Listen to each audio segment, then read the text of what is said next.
My name's Charlie, and I'm the founder of an awesome group that I started back in January called the Humanity Project. The reason I started it is because on January 10th or 11th, I was driving downtown Moncton, it was minus 34, it was freezing out, and there was a gentleman, he was about 65 years of age, and he was pushing a cart up the street, and he had no hat, no mittens, and he was wearing sneakers. It was cold. I drove past him and I thought to myself, I don't even want to step outside my car, it's so cold. How can I help this guy? And I drove past him and I went along my way, and I didn't go back and turn around and help him. For a week it bothered me. A week later I went on to my Facebook, and one of my friends had posted a picture of what they were having for supper.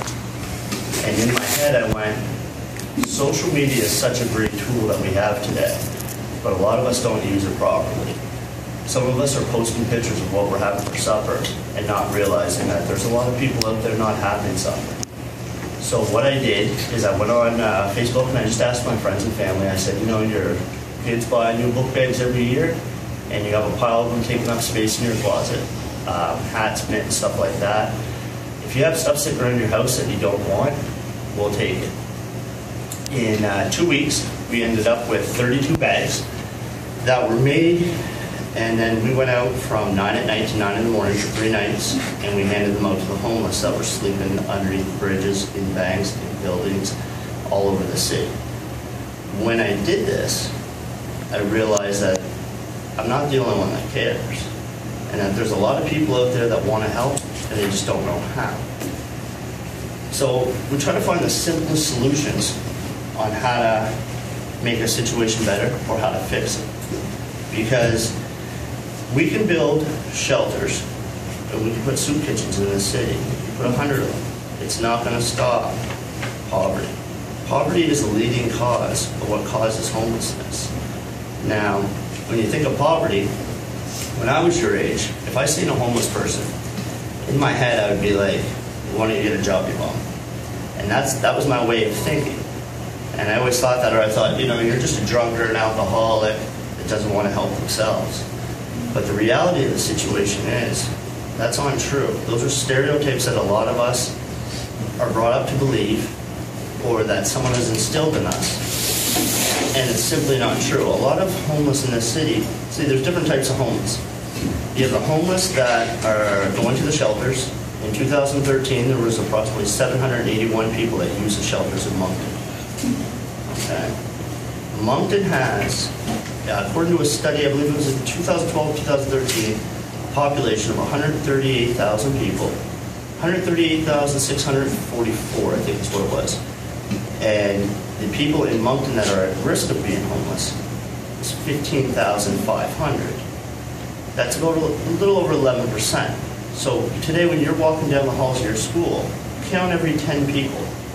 And 1 out of those 10 people is at chance of being homeless. Now that's the homeless people that you see on the street that, you know, you find asking for change or asking for a little bit of help. Then we have the hidden homeless. The hidden homeless are people that, and a lot of them are youth like you, that nobody knows is having a hard time, or that, you know, you don't have a home because you're couch surfing from friend's house to friend's house to friend's house night after night. And none of your friends, there could be 2 of you in this classroom right now that have no place to stay and nobody knows. Why is that happening? Because of pride. Because unfortunately as humans, we let pride get in the way of getting the help we need. After I did the thing for homeless, me and a couple other people that helped, what we did is we asked people, we said, you know, you throw your bottles in the garbage every day. You don't think twice about it. If you don't want your pop bottles, we'll take them. But I do not want your pop bottles if you leave them out front for the homeless guy that comes and picks them up, because he needs them just as bad as we do. In 1 month in the city, we collected 14,000 bottles. It worked out to $630 something. With that money, it's like, how do you feed people with that? So I contacted a group of ladies that are into extreme couponing, and they helped me go and do my grocery shopping. $747, we bought $3,200 worth of food, and that's not including the free food I had, because like one day I walked into the Superstore, and when I walked out I had 240 cans of Chef Boyardee that I didn't pay a cent for, and I had, like, my house looked like I was ready for the apocalypse. I had so much food it wasn't even funny. But when I went out to give people food, I didn't want to go, here's a box of cereal and a couple things, hope you're okay. When we went out to hand them food, we gave them enough to last them like a month. I bought them laundry soap, toothpaste, the stuff that's expensive, the stuff you have to worry about every day. That stuff, with $747, we fed 33 families in this city. How did we do it? By using all of our resources, and by everybody taking a little bit of what they're good at and putting it forward. It doesn't take much, it takes a little bit from everybody, and you can make the biggest changes. We've had a lot of people for a very, very small cost. Now, I know this weekend they had a conference in Vancouver for a housing program that they want to try for a 10-year plan on how to end homelessness. We can build shelters all across the city and all across this great country. And hopefully everybody will have a bed to sleep on at night. But that doesn't fix the problem. Poverty is what leads to homelessness. Before you're sleeping on the street, you're having a hard time. Something's happening. What causes that? Is it the high cost of power every month that you have to pay? Because I know 7 out of the 10 families that I helped yesterday, one of the main reasons why they all said they were having a hard time was the cost of power, equalized billing. Is it the high cost of groceries that we pay? Because I know what I can go in and buy something for, and then I know I can go in and buy it for 10% of the cost or get it free by using coupons. So how much of a markup is on our food? 1.3 billion tons of food is thrown out each and every year, or it's wasted. But yet we still have people starving to death on this planet. It makes no sense. We need to learn how to reuse and think different. Think different outside the box. Don't think of the same things. Like, to be honest with you, when I go and I did the thing for the homeless, I didn't know if I was going to get 1 bag. I didn't know if I was going to get 10 bags. When I did the thing for the bottle drive and I got $600, I was like, well, you can feed 2 people. I can go to the grocery store and get 2 grocery orders. But by thinking outside the box and trying something new, I didn't know if it would work or not. But that's what stops us. The fear of what other people think, or the fear of failure, stops a lot of people from doing a lot of things that they would otherwise succeed at. Don't ever let anybody tell you that you can't do something. And don't ever let anybody tell you that it's not going to work, because you don't know until you try. I have a fear every time I launch a project that it might fail. In October 15th, I launched our Project Winter Survival again for the homeless. I have 5 businesses in town throughout the city that are taking donations and you can drop them off at. We are bombarded with stuff. I'm going to make as many winter bags as I can. And all the other stuff that we have that won't go into the bags will go to the shelters. It'll go to the women's shelter for abused women. It'll go to the Head Start for children. There's a lot of great organizations out there that are working hard to try to help. And they've been working hard at it for a long time. Now, myself, I look at it I don't anymore, but at one time I looked at it like, my future, the generation that came before me failed. They didn't do as good of a job, and that's why we're in this situation. But it's not that they failed. They did the best they could with the tools they have. And today I have a tool that generation never had, which is the internet. I can gather like-minded people faster, find kind, caring, and compassionate people that want to change or want to help faster than they could ever before. I try to use that tool for good. When you're my age, you might have a tool that I don't have today. And what I do today affects what happens tomorrow, same as what every one of you do today affects what happens tomorrow. Because when you think back in time, and I know you guys aren't all that old, but when you think back in time 5 years, you can see changes. When I look back in time 10, 15, 20 years, it wasn't only a different time I lived in, it was a whole different world. Everything was different.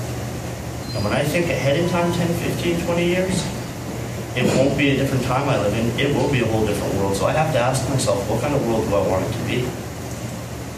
I came in to speak to you guys today, and when I leave here, I'm going to my job, going to work. I don't do this for profit. I don't do this to, everybody going, you're such a good guy. I do it because I want change, because I believe in change. I've never met any of you until today. And I love you all, and I care about all of you, and I care about your children, and I care about everybody in this city, and everybody in this country, and everybody on this planet, because we all share it. One thing you'll hear about when you're older is the 1% and the 99%. It's not a myth. 99% of the people do not have the wealth. 1% of the people on this planet do. 3.5 billion people have as much combined wealth as the top 85 people on this planet. That's insane. In our country alone, we have a population of, I think it's 30 or 33 million. And the top 85 people in the country of Canada have a combined wealth of 11 million. That's 1/3 of our population. That's a major problem. So how do we change it? I can't change it. You can't change it. But if we all work together, we can find ways of changing it. And not every idea or not everything that someone wants to try is going to work. Because if it did, there would be no problem with homelessness in this country or in this planet. There wouldn't be a problem with homelessness. Things that we're trying, they're helping, but we're only putting Band-Aids on the situation. My goal isn't to put Band-Aids on a situation, it's to find like-minded people and to try new ideas and work together to find ways of fixing this. That doesn't go with poverty. That goes with poverty, our education system, our healthcare system. That goes with our environment, because it's all interlinked. Everything is hand in hand. When you really think about it and you break it down, me coming in here today and talking to you guys, if I change one of your minds on the way you look at a homeless person when you walk by them, and I've educated you, and you might go on to do something that will be a great change and a great benefit to your city or your country or your fellow human being. Poverty, people look at it like, people judge you. You look at me, I'm covered in tattoos. When I go to deliver food to little old ladies, if I have a jacket on, they'll treat me one way. Let's say it's summertime and I pop off my jacket and, I'm coated in tattoos. Sometimes they judge you. People judge you on the way you look, the color of your skin, sexual preference. They judge you on a lot of other things that really don't matter. What matters is what's in somebody's head and what's in their heart. And a lot of people on this planet have good intentions. We just got to gather them all, find them all, for a change. Because change can happen, and change will happen. Like I said with the internet, back in the day, you didn't have all the information that you have today. If you want to know something, you go online and look at it. And you can find that information. The reason why I registered as a nonprofit wasn't because I know there's not a lot of places out there doing good work. It was because I registered as a nonprofit for all the reasons why I do not donate to nonprofits. Because I don't know where the money goes. I don't see a change. And I don't believe in somebody that runs a company helping people to be able to draw six-figure paychecks and $1 million bonuses out of it. Because if you're doing that, you're not in the business of helping people anymore. You're in the business of helping yourself. I'm not saying there's anything wrong with profit or making a good paycheck or making a good living. But there has to be fairness and equality. And when you have 99% of the people with nothing and 1% having everything, that's not fair when 100% share this planet. It's not 1% that own this planet and share it, So when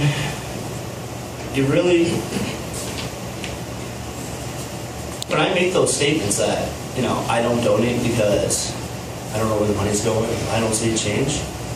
I realize something. By making those statements, I'm hurting the nonprofits that are out there and the charities that are out there really trying to make a difference. They really are. Now, one thing a lot of people don't know is when you register as a nonprofit in this country, according to the Canadian government, I have to give a minimum of 20%. That tells me right off the start, if I'm a greedy person, I can keep a maximum of 80.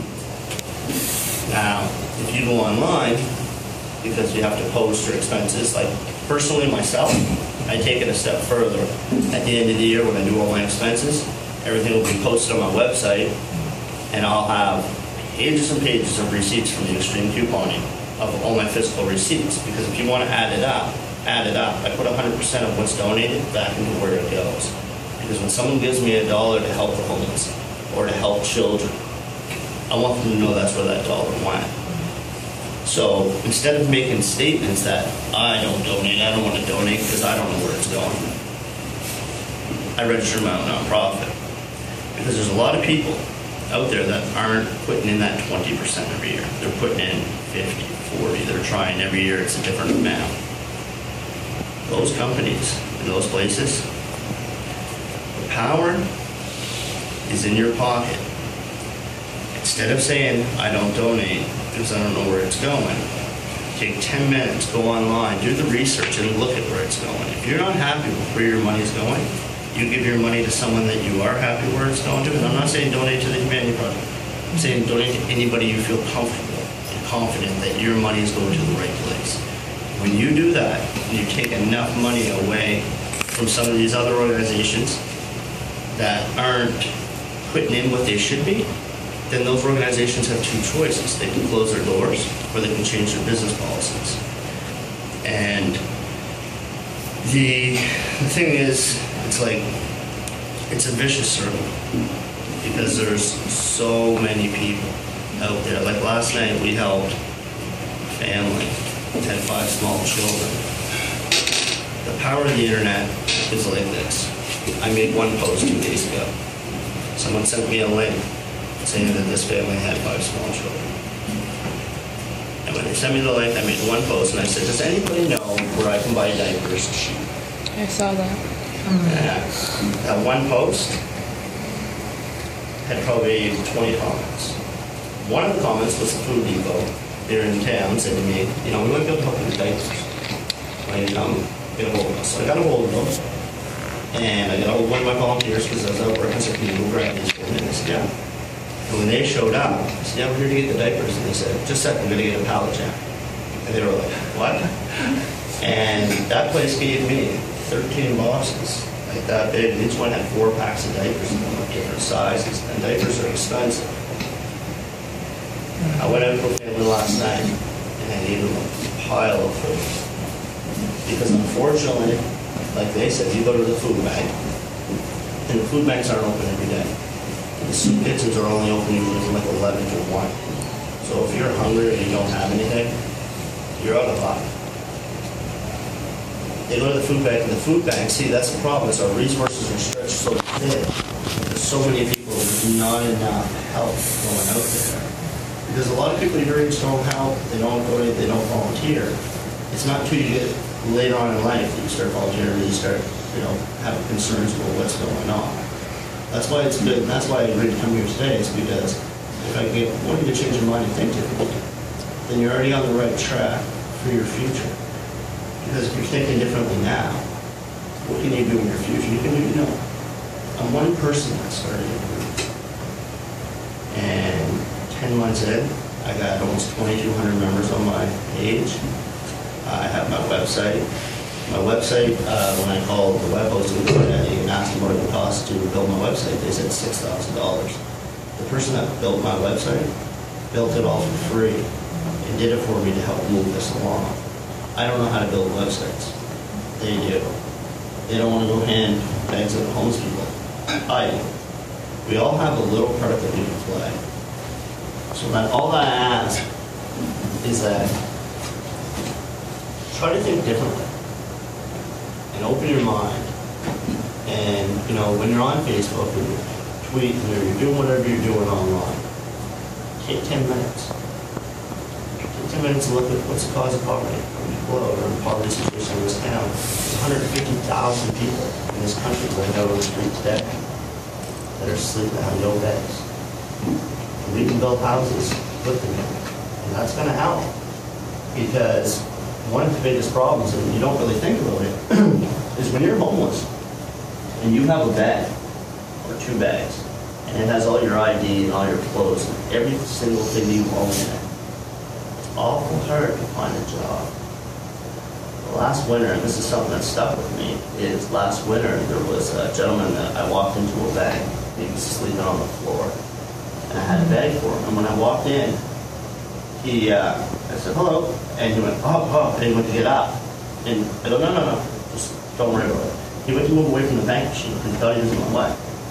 When he got up, he said, this bag is for people in your community that want to make sure you're warm and you have a little bit of food. He started bawling. And he told me, he's like, this isn't my life.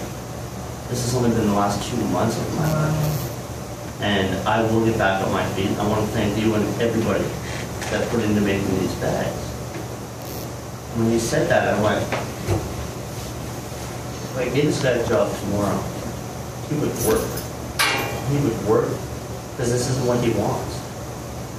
And homelessness isn't what anybody wants.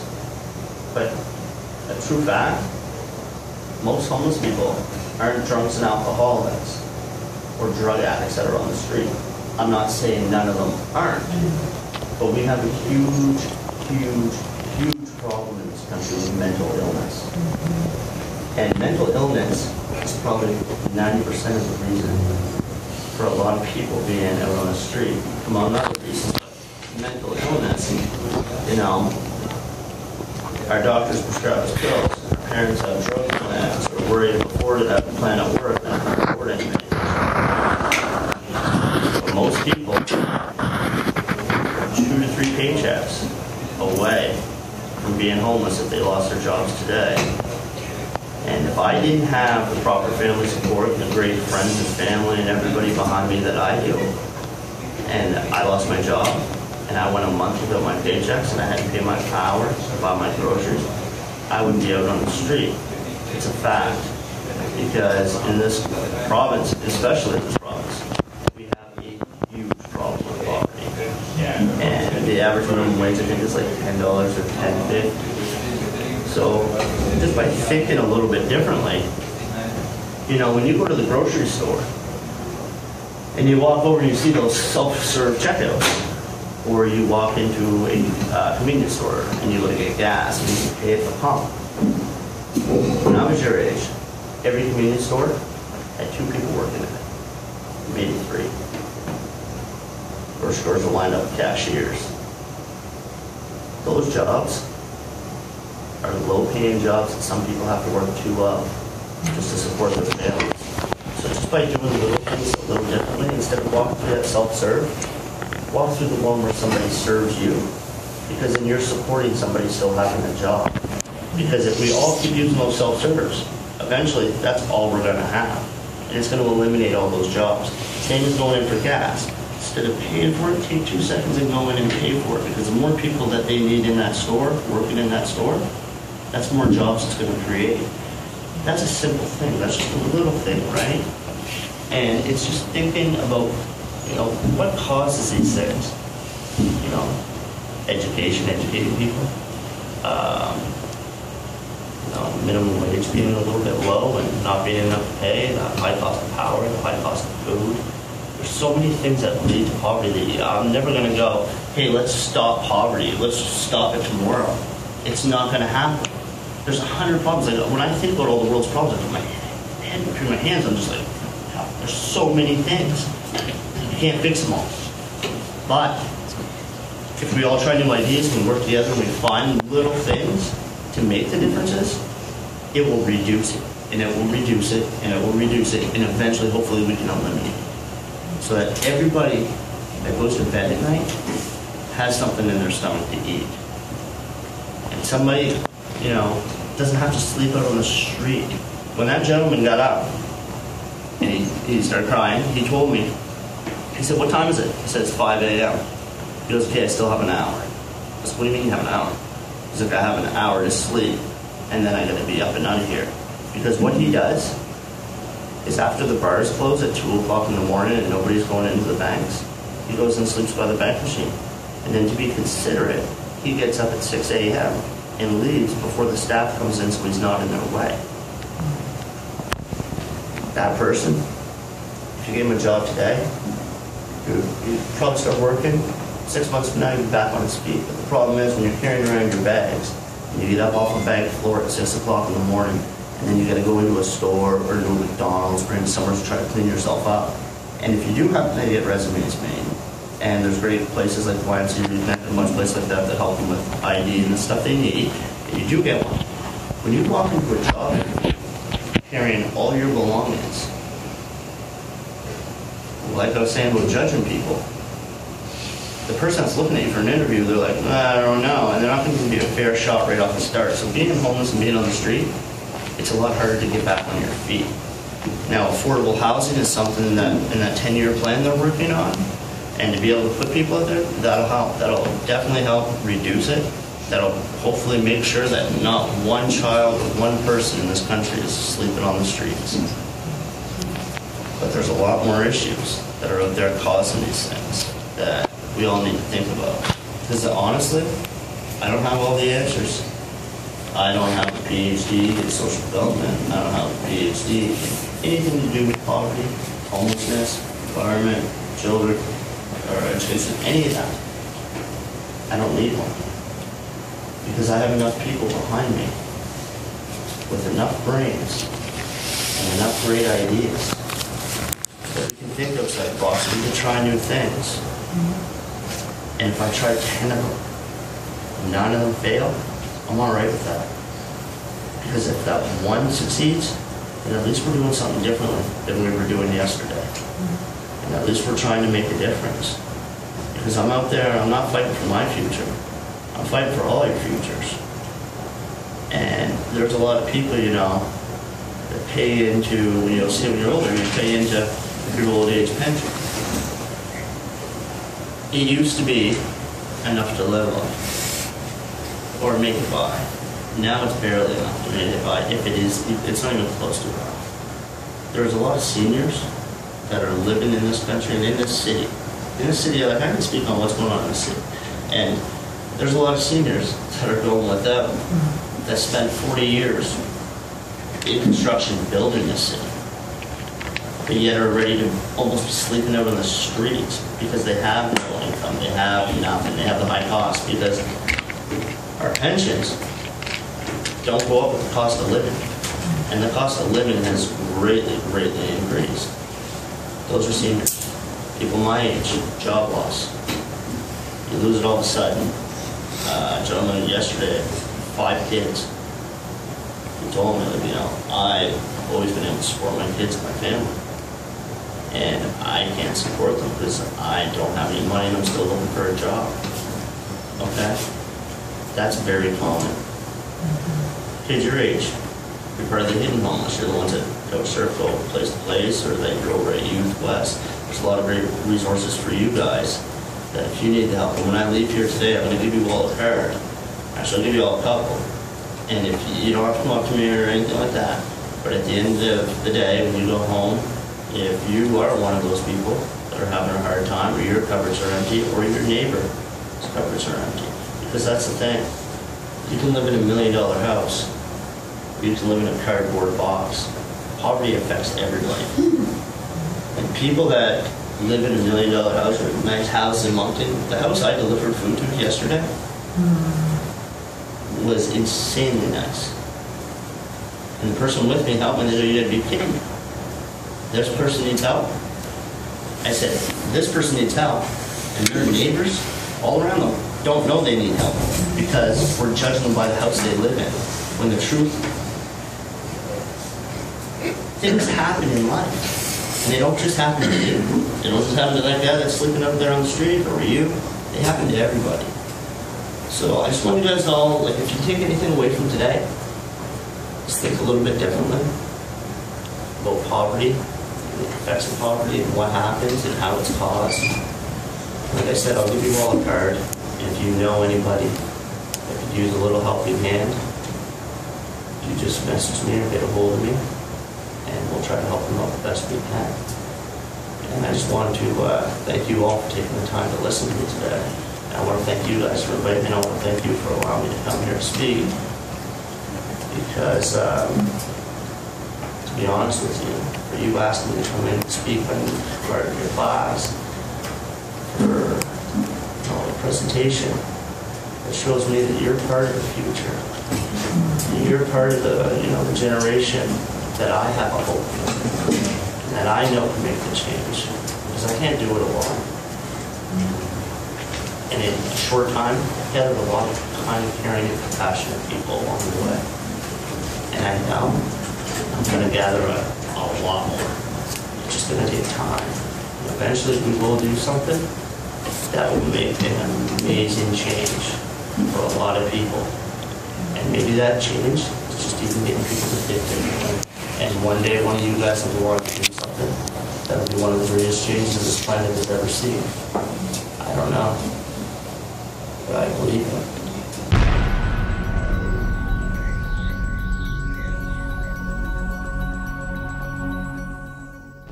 Hey, thanks for watching, everyone. Don't forget to click subscribe to keep up to date with the Humanity Project, or click on the other 2 video links to check out some of our other stuff.